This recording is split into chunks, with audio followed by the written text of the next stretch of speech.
ડબાસા જિલ્લા પંચાયત અપક્ષ ઉમેદવાર દિવ્યેશકુમાર શ્રી માળી વિકીએ રનુ ગામથી પ્રચારના શ્રી ગણેશ કર્યા. મળ્યો ઉત્સાહજનક પ્રતિસાદ. પાદરા તાલુકામાં સ્થાનિક સ્વરાજની ચૂંટણીને લઈને રાજકીય માહોલ ગરમાયો છે, ત્યારે ડબાસા જિલ્લા પંચાયત બેઠકના અપક્ષ ઉમેદવાર અને લોકસેવક દિવ્યેશકુમાર શ્રી માળી વિકીએ રનુ ગામથી પોતાની ચૂંટણી પ્રચારના શ્રી ગણેશ કર્યા હતા. દિવ્યેશકુમાર શ્રી માળીએ રનુ ગામમાં ડોર ટુ ડોર પ્રચાર કરી ગ્રામજનો સાથે સીધી મુલાકાત કરી હતી. આ દરમિયાન ગામના લોકો સાથે બેઠક યોજી સ્થાનિક સમસ્યાઓ અંગે ચર્ચા કરવામાં આવી હતી.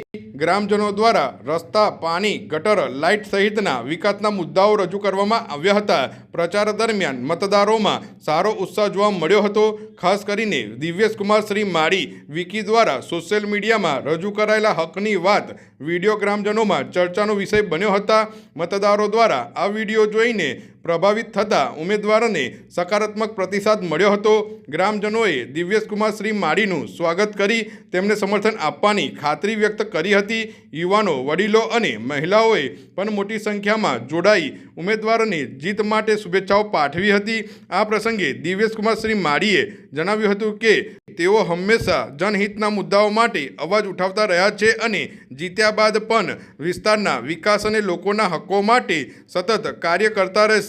રનુ ગામથી શરૂ થયેલા આ પ્રચારને મળેલા ઉત્સાહજનક પ્રતિસાદને કારણે અપક્ષ ઉમેદવાર દિવ્યેશકુમાર શ્રી માળી વિકીનો આત્મવિશ્વાસ વધ્યો છે અને આવનારા દિવસોમાં વધુ વિસ્તારોમાં પ્રચાર તેજ કરવામાં આવશે.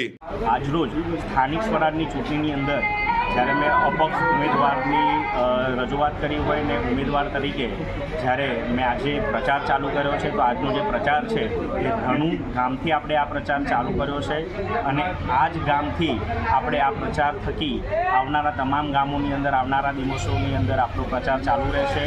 અને મારું જે ચિહ્ન છે એ માઇક છે અને મારો અનુક્રમ નંબર 4 છે અને ડબાસા જિલ્લા પંચાયતની અંદર આપણી આ અપક્ષની ઉમેદવારી છે દિવ્યેશકુમાર ઉર્ફે વિકી શ્રી માળી.